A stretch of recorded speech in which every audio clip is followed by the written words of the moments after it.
ರಾಜಕೀಯ ಅಂದ್ರೆ ಅದು ಬರೀ ಅಧಿಕಾರವಲ್ಲ, ಅದೊಂದು ನಿರಂತರ ಹೋರಾಟ. ಆ ಹೋರಾಟದ ಹಾದಿಯಲ್ಲಿ ಬಂಡೆಯಂತೆ ನಿಂತು ಎದುರಾದ ಸುನಾಮಿಯನ್ನೇ ಮೆಟ್ಟಿ ನಿಂತ ನಾಯಕನ ಕಥೆ ಇದು ಕನಕಪುರದ ಮಣ್ಣಿನ ಮಗ, ಟ್ರಬಲ್ ಶೂಟರ್, ಬಲಿಷ್ಠ ಕರ್ನಾಟಕದ ಭರವಸೆಯ ನಾಯಕ ಶ್ರೀ ಡಿ.ಕೆ. ಶಿವಕುಮಾರ್ ಅವರ ಜೀವನಗಾಥೆ. ಬೆಂಗಳೂರು ದಕ್ಷಿಣ ಜಿಲ್ಲೆಯ ಕನಕಪುರ ತಾಲೂಕಿನ ದೊಡ್ಡ ಆಲಹಳ್ಳಿ ಎಂಬ ಪುಟ್ಟ ಗ್ರಾಮದಲ್ಲಿ 1962ರ ಮೇ 15ರಂದು ಕೆಂಪೇಗೌಡ ಮತ್ತು ಗೌರಮ್ಮ ದಂಪತಿಗಳ ಪ್ರಥಮ ಪುತ್ರನಾಗಿ ಜನಿಸಿದ ಶಿವಕುಮಾರ್ ಬಾಲ್ಯದಿಂದಲೇ ನಾಯಕತ್ವದ ಗುಣಗಳನ್ನ ಮೈಗೂಡಿಸಿಕೊಂಡವರು. ತಂದೆಯ ಶಿಸ್ತು ಮತ್ತು ಮಣ್ಣಿನ ಗುಣ ಇವರ ರಕ್ತದಲ್ಲೇ ಬೆರೆತು ಬಂದಿತ್ತು.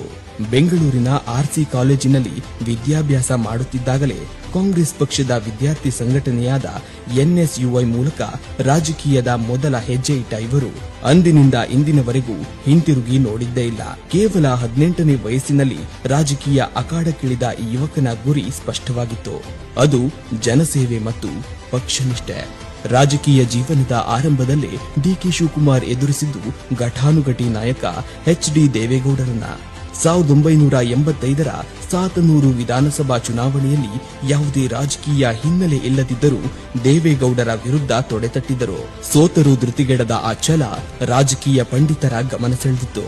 ಆ ಸೋಲೆ ಇವರ ಮುಂದಿನ ಸರಣಿ ಗೆಲುವುಗಳಿಗೆ ನಾಂದಿಯಾಯಿತು. 1987ರಲ್ಲಿ ಜಿಲ್ಲಾ ಪಂಚಾಯತ್ ಸದಸ್ಯರಾಗಿ ಆಯ್ಕೆಯಾದ ನಂತರ 1989ರಲ್ಲಿ ಮೊದಲ ಬಾರಿಗೆ ಶಾಸಕರಾಗಿ ವಿಧಾನಸಭೆ ಪ್ರವೇಶಿಸಿದರು. ಅಂದಿನಿಂದ ಇಂದಿನವರೆಗೂ ಚುನಾವಣಾ ಕಣದಲ್ಲಿ ಇವರಿಗೆ ಸೋಲನ್ನೇ ಅರಿಯದ ಸರದಾರ ಎಂಬ ಬಿರುದು ಒಲಿದು ಬಂದಿದೆ. ಎಸ್ ಬಂಗಾರಪ್ಪನವರ ರಾಜಕೀಯ ಗರಡಿಯಲ್ಲಿ ಪಳಗಿದ ಡಿ.ಕೆ. ಶಿವಕುಮಾರ್ 1991ರಲ್ಲಿ ಬಂಗಾರಪ್ಪನವರ ಸಂಪುಟದಲ್ಲಿ ಅತ್ಯಂತ ಕಿರಿಯ ವಯಸ್ಸಿನ ಸಚಿವರಾಗಿ ಬಂದಿಖಾನೆ ಖಾತೆ ನಿರ್ವಹಿಸುವ ಮೂಲಕ ತಮ್ಮ ಆಡಳಿತಾತ್ಮಕ ಚತುರತೆಯನ್ನ ಸಾಬೀತುಪಡಿಸಿದರು.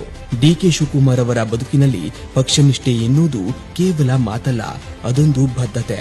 1994ರಲ್ಲಿ ಪಕ್ಷದ ಟಿಕೆಟ್ ನಿರಾಕರಿಸಲ್ಪಟ್ಟಾಗ ಬಂಡಾಯ ಅಭ್ಯರ್ಥಿಯಾಗಿ ಸ್ಪರ್ಧಿಸಿ ಗೆದ್ದರೂ ಅವರ ಮನಸ್ಸು ಮಾತ್ರ ಕಾಂಗ್ರೆಸ್ ಸಿದ್ಧಾಂತದೊಂದಿಗೆ ಇತ್ತು. ಎಸ್.ಎಂ. ಕೃಷ್ಣ ಅವರ ಆಪ್ತ ಶಿಷ್ಯನಾಗಿ ಬೆಳೆದು ಅವರ ರಾಜಕೀಯ ಪುನಶ್ಚೇತನಕ್ಕೆ ಕಾರಣರಾದರು.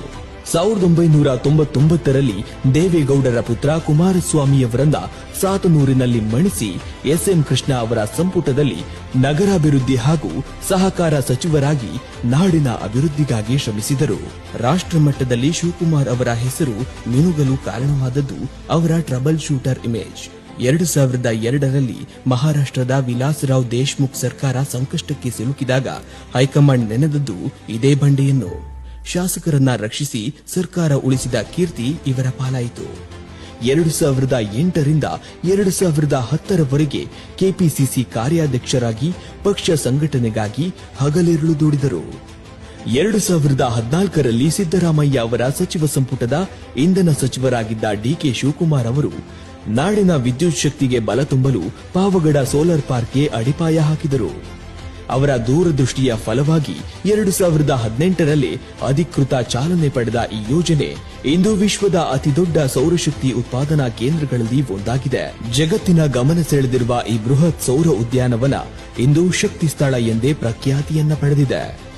ಇನ್ನು 2017ರಲ್ಲಿ ಗುಜರಾತ್ನ ಅಹಮದ್ ಪಟೇಲ್ ಅವರ ರಾಜ್ಯಸಭಾ ಚುನಾವಣೆಯ ವೇಳೆ ಪಕ್ಷಕ್ಕೆ ಎದುರಾದ ಸವಾಲನ್ನ ಡಿ.ಕೆ. ಶಿವಕುಮಾರ್ ಎದುರಿಸಿದ ರೀತಿ ಅಪ್ರತಿಮ.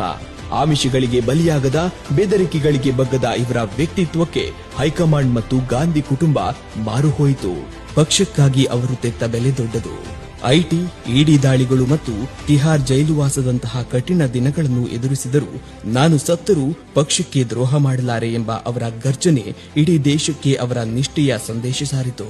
ಸೋನಿಯಾ ಗಾಂಧಿಯವರು ಖುದ್ದಾಗಿ ಜೈಲಿಗೆ ಭೇಟಿ ನೀಡಿದ್ದು ಅವರ ಬದ್ಧತೆಗೆ ಸಿಕ್ಕ ಅತಿದೊಡ್ಡ ಮನ್ನಣೆಯಾಗಿತ್ತು. ಜೈಲಿನಿಂದ ಮರಳಿದಾಗ ಲಕ್ಷಾಂತರ ಬೆಂಬಲಿಗರು ನೀಡಿದ ಸ್ವಾಗತ ಅವರ ನಾಯಕತ್ವದ ಶಕ್ತಿಯನ್ನ ಸಾಬೀತುಪಡಿಸಿತು. 2020ರಲ್ಲಿ ಕೆಪಿಸಿಸಿ ಅಧ್ಯಕ್ಷರಾಗಿ ಅಧಿಕಾರ ವಹಿಸಿಕೊಂಡಾಗ ಕೋವಿಡ್ ಎಂಬ ಮಹಾಮಾರಿ ಆವರಿಸಿತ್ತು. ಆ ಸಂದರ್ಭದಲ್ಲಿ ಮನೆಯಲ್ಲಿ ಕೂರದೆ ಆರೋಗ್ಯ ಹಸ್ತದ ಮೂಲಕ ಜನರ ಮನೆ ಬಾಗಿಲಿಗೆ ನೆರವು ತಲುಪಿಸಿದರು. ಮೇಕೆದಾಟು ಪಾದಯಾತ್ರೆ, ಭಾರತ್ ಜೋಡೋ ಯಾತ್ರೆಯ ಯಶಸ್ವಿ ಸಂಘಟನೆ ಮತ್ತು ಪ್ರಜಾಧ್ವನಿ ಯಾತ್ರೆಯ ಮೂಲಕ ರಾಜ್ಯದ ಮೂಲೆ ಮೂಲೆಗಳಿಗೆ ಕಾಂಗ್ರೆಸ್ ಸಿದ್ಧಾಂತವನ್ನ ತಲುಪಿಸಿದರು.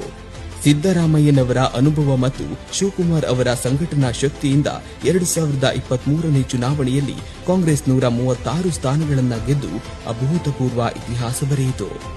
ಈ ಭರ್ಜರಿ ಗೆಲುವಿನ ನಂತರ ಉಪಮುಖ್ಯಮಂತ್ರಿಯಾಗಿ ಜಲಸಂಪನ್ಮೂಲ ಸಚಿವರಾಗಿ ನಾಡಿನ ಬಾಯಾರಿಕೆ ನೀಗಿಸಲು ಎತ್ತಿನಹೊಳೆ, ಮೇಕೆದಾಟು, ಮಹದಾಯಿ ಮತ್ತು ಯುಕೆಪಿ 3ನೇ ಹಂತದಂತಹ ದಶಕದ ಕನಸಿನ ಯೋಜನೆಗಳಿಗೆ ಜೀವ ತುಂಬುತ್ತಿರುವ ಭರವಸೆಯ ನಾಯಕ. ಇತ್ತ ಸಿಲಿಕಾನ್ ಸಿಟಿ ಬೆಂಗಳೂರನ್ನ ಜಾಗತಿಕ ಭೂಪಟದಲ್ಲಿ ಅಜೇಯವಾಗಿಸಲು ಬ್ರ್ಯಾಂಡ್ ಬೆಂಗಳೂರು ಎಂಬ ಮಹಾನ್ ಸಂಕಲ್ಪ ತೊಟ್ಟಿದ್ದಾರೆ. ಸುರಂಗ ಮಾರ್ಗ, ಸುಗಮ ಸಂಚಾರ ವ್ಯವಸ್ಥೆ ಹಾಗೂ ಜಾಗತಿಕ ಮಟ್ಟದ ಮೂಲಸೌಕರ್ಯಗಳ ಮೂಲಕ ನಗರದ ಚಿತ್ರಣವನ್ನೇ ಬದಲಿಸಲು ಇವರು ಪಣ ತೊಟ್ಟಿದ್ದಾರೆ. ಅಭಿವೃದ್ಧಿಯ ವೇಗ ಮತ್ತು ಜನರ ಹಿತವನ್ನೇ ಉಸಿರಾಗಿಸಿಕೊಂಡು ಒಂದು ಸಮೃದ್ಧ ನವ ಕರ್ನಾಟಕದ ನಿರ್ಮಾಣಕ್ಕಾಗಿ ಈ ಬಂಡೆ ಅವಿಶ್ರಾಂತವಾಗಿ ಶ್ರಮಿಸುತ್ತಿದೆ.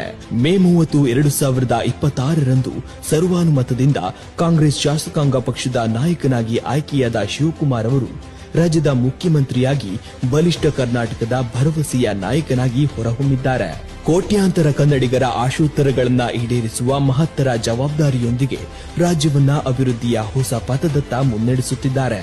ತಮ್ಮ ಕ್ಷೇತ್ರದಲ್ಲಿ ವಿಡಿಯೋ ಕಾನ್ಫರೆನ್ಸ್ ಮೂಲಕ ಜನರ ಸಮಸ್ಯೆ ಆಲಿಸುವ ತಂತ್ರಜ್ಞಾನವನ್ನು ಮೊದಲ ಬಾರಿಗೆ ತಂದ ಕೀರ್ತಿ ಇವರದ್ದು. ಅಸಂಖ್ಯಾತ ಶುದ್ಧ ಕುಡಿಯುವ ನೀರಿನ ಘಟಕಗಳು, ವಸತಿ ಯೋಜನೆಗಳು ಅವರ ಜನಪರ ಕಾಳಜಿಗೆ ಸಾಕ್ಷಿ. ಕನಕಪುರದ ಮಣ್ಣಿನಿಂದ ದೆಹಲಿಯ ರಾಜಕೀಯ ಪಡಸಾಲೆಯವರೆಗೆ ಡಿಕೆ ಶಿವಕುಮಾರ್ ಎಂಬ ಹೆಸರು ಇಂದು ಛಲ, ನಿಷ್ಠೆ ಮತ್ತು ದೂರದೃಷ್ಟಿಯ ಸಂಕೇತವಾಗಿದೆ. ಕರ್ನಾಟಕದ ಸರ್ವತೋಮುಖ ಅಭಿವೃದ್ಧಿಯೇ ನಮ್ಮ ಗುರಿ ಎಂದು ಹೊರಟಿರುವ ಈ ಮಹಾನಾಯಕನ ಪಯಣ ಮುಂದಿನ ತಲೆಮಾರಿಗೆ ಒಂದು ದೊಡ್ಡ ಸ್ಫೂರ್ತಿ.